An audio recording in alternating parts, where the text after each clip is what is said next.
Morning बिल्कुल भी good retired IAS Anil Tuteja के लिए नहीं रही, क्योंकि शराब घोटाला केस में रिटायर्ड आईएएस अनिल टुटेजा की मुश्किलें अब बढ़ने वाली हैं। ईडी ने कोर्ट में उन्हें पेश किया, जहां कोर्ट ने अनिल टुटेजा को 1 दिन की न्यायिक रिमांड पर अब जेल भेज दिया है। आपको बता दें कि ईडी आज दोबारा पीएमएलए स्पेशल कोर्ट में टुटेजा को पेश करेगी और रिमांड के लिए आवेदन पेश करने जा रही है। आपको ये भी जानकारी दे दें कि शनिवार को ईडी ने एसीबी ओडब्ल्यू ऑफिस से अनिल टुटेजा और उनके बेटे यश टुटेजा को पूछताछ के लिए अपने साथ जोनल ऑफिस लेकर गई थी, जहां पर दोनों से लंबी पूछताछ के बाद रविवार सुबह यश टुटेजा को छोड़ दिया गया। लेकिन अनिल टुटेजा को ईडी ने गिरफ्तार किया और कोर्ट में पेश कर 14 दिन की रिमांड मांगी। लेकिन दोनों ही पक्षों के वकीलों की बहस सुनने के बाद जेएमएफसी कोर्ट ने अनिल टुटेजा को 1 दिन की न्यायिक रिमांड पर भेजा है। इसके साथ ही ईडी को यह निर्देश भी दिए हैं, कोर्ट खुलने पर अनिल टुटेजा को दोबारा पेश किया जाए और रिमांड आवेदन लगाया जाए। तो आज पीएमएलए कोर्ट में इस पर पेशी होगी, सुनवाई होगी और देखना होगा कि इस सुनवाई में क्या कुछ फैसला सामने आता है। क्या अनिल टुटेजा को छोड़ दिया जाता है या फिर उनकी रिमांड बढ़ जाती है? अगर रिमांड बढ़ती है तो मुश्किलें भी अनिल टुटेजा के लिए बढ़ जाएंगी। मनी लॉन्ड्रिंग एक्ट के अंतर्गत ईसीआईआर दर्ज करने के पश्चात, जो कि 11 अप्रैल को दर्ज की गई है, उसके संदर्भ में अनिल टुटेजा भूतपूर्व आईएएस ऑफिसर हैं, उनकी अरेस्ट की गई है, जो कि लिकर स्कैम से संबंधित हमारा जो इन्वेस्टिगेशन है उसके संदर्भ में की गई है।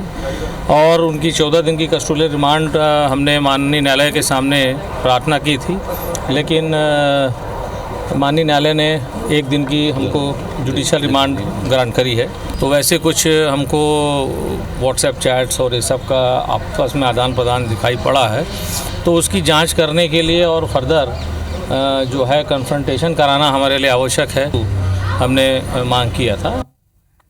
और इस खबर पर डिटेल जानकारी के साथ हमारे संवाददाता तहसीन जैदी इस वक्त हमारे साथ जुड़ गए हैं। तहसीन, क्या लगता है कि क्या अनिल टुटेजा की मुश्किलें और बढ़ जाएंगी या फिर कुछ राहत के चांसेस बनते हैं? बिल्कुल, जिस तरीके से अगर बात करें, ये एक लिकर स्कैम जो प्रदेश में बहुचर्चित लिकर स्कैम हुआ था, उसमें जो है ईडी ने एक नई ईसीआईआर दर्ज की।